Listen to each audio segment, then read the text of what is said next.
What's up everyone, this is Dr. Webb here. Thank you guys for watching this video. Make sure you subscribe. New videos coming every week. You don't want to miss them. Today we have a very special guest. She's going to tell us all about the field of geriatrics, why she went into it, and also some tips for everyone out there or people who may be interested in the field. Dr. Footman, welcome to the channel. How are you today? I'm doing well. Thank you for having me. It's an honor. Absolutely. Go ahead and tell the viewers out there who you are and kind of what you do. Sure. So my name is Eleni Footman. I'm an outpatient geriatric physician currently at Emory University. I work in the ambulatory site, and I see patients mostly in the outpatient clinic setting, but also some patients via home visits. And approaching now my second year. I'm almost finished with my second year of as an attending at Emory, and it's been going great so far. Yeah, that's awesome. Congratulations.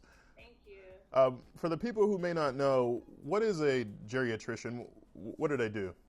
Yeah, it's a great question. So, some people may consider geriatrics as a specialty because we do go forward with fellowship training. But I like to think of it as kind of the primary care needs of the older adults. So specifically, patients over the age of 65 years old are considered geriatric by Medicare, and therefore they qualify to be under the care of a geriatric provider, as myself. And it depends. There are various ways that geriatricians can work, whether they are the primary care provider, as myself, or some people choose to specialize and do more of a consultative role of care. And others work in various settings, such as long-term care facilities, assisted living facilities as a medical director. And so there are various roles or ways that a geriatrician can work. And for the people out there that may not know, we actually went to med school together. Thinking back to med school at Georgetown, did you know you always wanted to do this, or is it something that when you were going through your rotations, you're like, man, I think I like this? Yeah, great question. So I like to think of it as what they say when you fall in love. I've always heard the cliche term, when you fall in love, you just know. That's how it was for my decision to go into geriatrics. I was actually introduced to it as a third-year medical student. And for those of you who don't know, third year is when you start to see patients in the clinical field, see them as opposed to being all day in lectures and kind of in a classroom. And so geriatrics was actually my very first rotation seeing patients. And on the very first day of my rotation, I remember coming home and saying, I know exactly what I want to do for the rest of my life. And I even called my mom and told her. And it was a great rotation. It was only 2 weeks long, but it basically exposed me to the different settings of geriatrics. I spent a day in the clinic. I spent a day at a nursing home. I spent a day at an assisted living facility. I spent a day on inpatient consults. And my favorite, which is actually probably the thing that tipped me over, was I got to do home visits. I really, really enjoyed home visits. It's basically like old school medicine. You bring your bag with all your tools, and you take care of people in their home, sometimes surrounded by family. You kind of get to see what life is like for them in their home setting. And it was, I think it just made sense for me. I liked it because it allowed me to use a lot of my creative skills. For example, coming up with ways to help patients function better and, for example, take their medications. And learn how to get to and from places that were important to them. So there was a lot of focus on quality of life that I've noticed during this rotation, and I think that's what separated it from just general internal medicine or family medicine or other primary fields. It really specialized a lot in the quality of care for these patients, which I really enjoyed. That's incredible. Some people, it just clicks to them like, hey, this is what I want to do for the rest of my life. And then, some people like me, it took me a while. So I didn't decide on orthopedics until, end of my third year. So you found out like your first rotation. So yeah, that's incredible. Can you talk about some of the training that's required? I know you mentioned internal medicine. how do you become a geriatrician? What training is required? And kind of to piggyback on what you just said, so some people may laugh when I say this, but geriatrics wasn't always like the most popular rotation. As a matter of fact, people kept looking at me like, are you sure you want to do geriatrics? Are you sure? Because it's not as easy, you know. And so throughout my training, which I'll describe in a second, I kept getting people kind of circling back saying, are you sure you still want to do it? Are you sure you still want to do it? And every year I became more and more certain that I did. So it started off with 4 years of medical school. And that's where I met Dr. Webb at Georgetown. I did my training, my primary medical school training at Georgetown. Then I did 3 years of internal medicine residency. And you can actually do a geriatrics fellowship or training with a primary in either internal medicine or family medicine. So you don't necessarily have to go the route of internal medicine, but I chose that for my primary residency. And I did that for 3 years in Virginia. And then from Virginia, I went to New York City where I did a 1-year geriatric fellowship. And you don't necessarily, most programs are 1 year, but there are some programs that have a 2-year program. Sometimes that second year focuses on either a specialized focus in geriatrics or research is the most common. And some people choose to do a geriatrics and palliative care training because the two specialties have a lot of overlapping philosophies and training. So I can actually say during my geriatric fellowship, I spent probably 50% of what I was doing was palliative care related or kind of under that umbrella. So there's a lot of unifying concepts with both geriatrics and palliative care. And that's a popular route a lot of people take. But I just did 1 year of a geriatrics fellowship in New York City and then moved here to Atlanta, Georgia, where I'm now working as an attending in the outpatient setting. And then now as an attending in an outpatient setting, how do your days look? You know, it starts at usually what time and ends at what time, and do you take call at all? Yeah, so it definitely varies. I'm at an academic institution. My specific day-to-day, I would break down the week into, you can say, 4 days of clinic, where I see patients, technically 3.5 days, not a full 4th day. 3.5 days of clinic and then 1 full day of house calls. So I get to go back to circle around to what I first fell in love with. So I do 1 day of seeing patients at their homes at different assisted living facilities. But a kind of a typical clinic day is from 8:30 in the morning till about 3:30, 4 o'clock of patient care, and then about an hour towards the end of the day of a lot of administrative work. And then the 1 day of house calls, it varies. There are different facilities which I travel to, and you know, the day can vary. Sometimes there are short days where I got 4 or 5 patients. Other days it can be 8 to 9 patients. So, and then I have some responsibilities with the School of Medicine. So we have didactics on 1 day a week in the mornings, and then small little responsibilities here and there. Okay, and then talking about this doctor's bag, what do you carry in your bag when you're visiting the patients at home? So a lot. My bag is pretty cool. It rolls, it has wheels, and it has everything from the stethoscope to wound care supplies to specimen cups for urine, because there's always a UTI going on somewhere. I have a lot of stuff, sometimes suture removal kits of when patients have falls, they're seen in the ER, get stitches, and I have to help remove those. Cushions and ways to help patients prop up their feet to do if I'm doing an exam. That's one thing that's hard as a house call doctor. You don't have as much help as you would in the clinic. So you really have to get creative of ways to do your exam. For example, one thing I've learned to carry around is a mirror for those areas where it's hard for you to observe on an exam. You kind of prop the patient's foot up and use the mirror to see at the bottom surface of their foot or leg. You know, different devices for vital signs, so blood pressure cuff, thermometers, otoscope, a lot of things, really bringing the whole clinic to their home and to their bedside. And then obviously my laptop to put in orders, because oftentimes when I see patients, I'm able to put in orders on the spot. And that's pretty much it. That's pretty cool. It's definitely old school.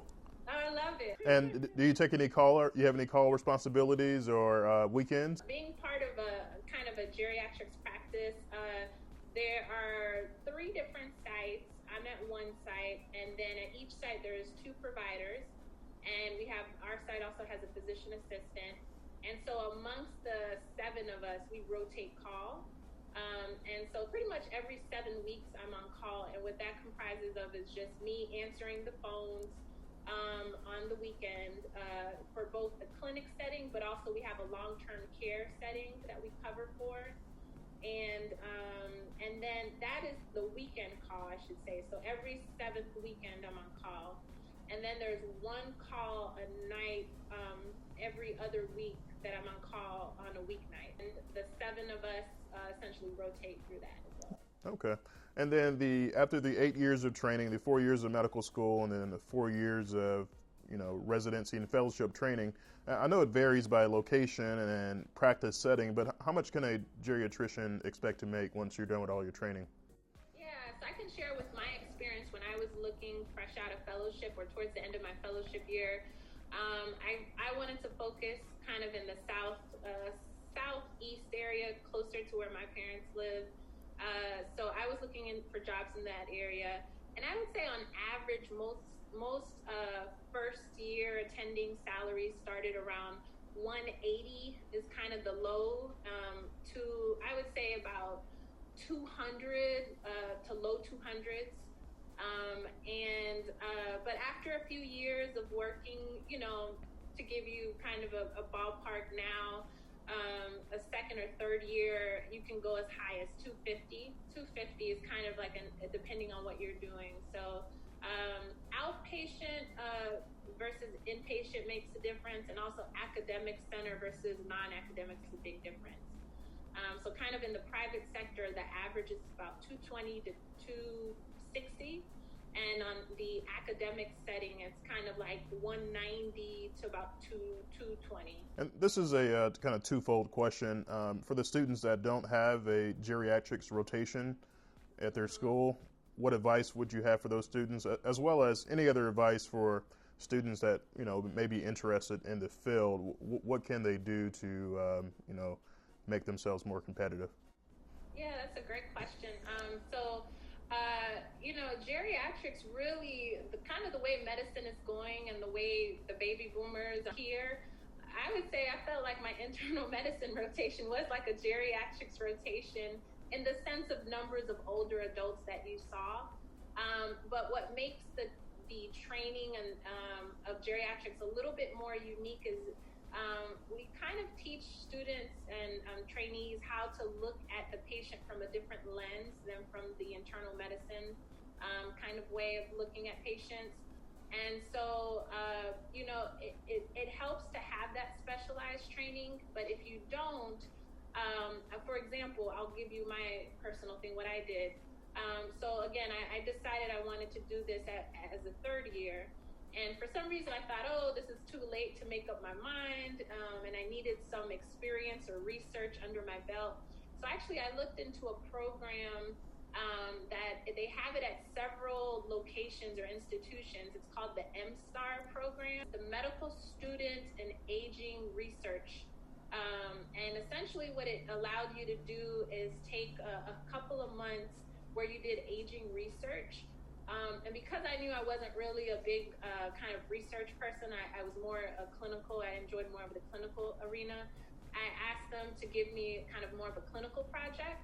And I did it for 2 years at 2 months at UNC. And I loved it. It gave me some additional geriatric training. I thought that would help me become more competitive or just more just familiar with what geriatrics is, especially outside of where I trained at Georgetown. I wanted to see it in a different setting, see if there's similarities, if there are differences. So that MSTAR program, I think, is a great way to get some more experience and also see a different institution if you may want to do a fellowship there. So that's the thing. I'm sure there are other ways that exist. The funny thing is that geriatrics, again, going back to what I said earlier, it's not the most competitive field. So they are dying for. They will make room for you. You know, they want your service there because, again, it's a lot of people don't go into it. We're not the highest of the paying field. You know, working with older people is tough work. It's hard work, both medically and socially. And so, you know, I think most programs actually don't fill fellowship programs. Mine did. We had 4 fellows in my program, and that was considered a full program. I wouldn't worry too much about the competitiveness as much as I would just if you want to get a better understanding of what geriatrics is, looking into programs like the MSTAR program. Okay, sweet. And I asked these last 3 questions of all my guests. You can give, you know, 1 or 2 word answers or more if needed. What is your favorite? What do you enjoy most about geriatrics? Oh, the patient. That's the easiest answer. You can almost think of it as a bunch of grandparents. We didn't grow up knowing my grandparents. I was very young when they passed away, so I guess maybe I didn't know what that meant. But there's a lot of wisdom that comes from my older patients that I get. It's a very satisfying, I feel like you get that instant gratification that you really feel like you're helping someone in terms of improving their quality of life. Again, the focus is more on quality of life than it is of quantity of life. And so really it's about just taking away pain, helping their mood, helping them stay functional, helping them just really enjoy life in their last years. And I think they are the most grateful patients. I can't tell you, during the holidays, we get baskets galore, and they just truly appreciate what we do for them. We get cards, and their children are thankful because I always say, the same way as this cliche term that it takes a village to raise a child, I truly believe the same is true for an older adult. And it takes a lot of people, a lot to help a person age comfortably in place. And so the more help, the better. And people are just very thankful for what we do. That's very good to know. And I know you're a foodie. What is your favorite food? Oh, good. Let's see. Oh, gosh, you can't give me just one. I never say just one. For example, what did I just eat right now? I had some crabs. I love crabs. Gotcha. I love the D.C. area, some good seasoned crabs. But seafood, I would probably give you the whole category of seafood. Oh, seafood. Okay. Yeah. And then what is your favorite thing to do outside of medicine? Food. Food? Okay. Spending time with my friends, my boyfriend, just exploring the city, traveling, really just getting out. I think I spend a lot of my time in an office, and I just came back from running earlier. So just like, you know, just enjoying life. I think that is one thing that geriatrics really humbles me and shows me what happens later in life. And I think just as enjoying the most out of life I can while I'm able to physically and cognitively. So getting out. I try never to be home. Yeah, that's awesome. Well, Dr. Footman, congratulations on all your success, and thank you for talking to us about the field of geriatric medicine. If students out there, or if someone wanted to see you as a patient, how can people get a hold of you? I think that the best way is email, just because I believe phone numbers can change, and also I probably won't answer if I don't know. But email, you can email me. So it's my whole name, Eleni Footman, E-L-E-N-I, and then Footman, so F-O-O-T-M-A-N @gmail.com. That's probably the best, more long-term way. I'll put that in the description below. But Dr. Footman, congratulations, and thank you for coming on and sharing your story today. Oh, it's my pleasure. If I can make one person go into the field of geriatrics, I have done my job. Absolutely. That's good. All right. You're welcome. And everyone else, thank you for watching this video. Make sure you subscribe. New videos coming every week. We'll see you next time.